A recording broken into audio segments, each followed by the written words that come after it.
Hello guys, এই দেখো আমি সবজি বানাচ্ছি। এটা হবে তোমার কাট্টি। এটা দিল্লিতে বেশি খায়। প্রথমে ডেস্কিটা গরম করে নিলাম, তারপর আমি তেল ঢেলে দিয়েছি আগেই। তারপরে আমি ঢেলে দেবো এখন জিরা, সব কিছু দেওয়া আছে।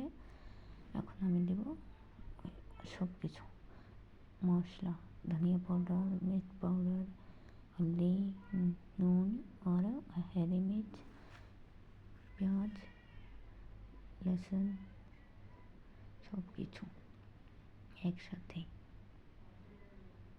খেতে অনেক টেস্টি। তোমরা কোন জায়গায় থেকে দেখছো সেটা অবশ্যই কমেন্টে জানাবেন। আর কাট্টি খেতে কায় কায় ভালোবাসেন অবশ্যই জানাবেন।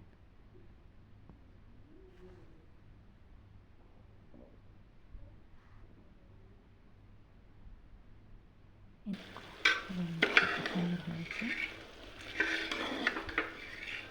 অনেক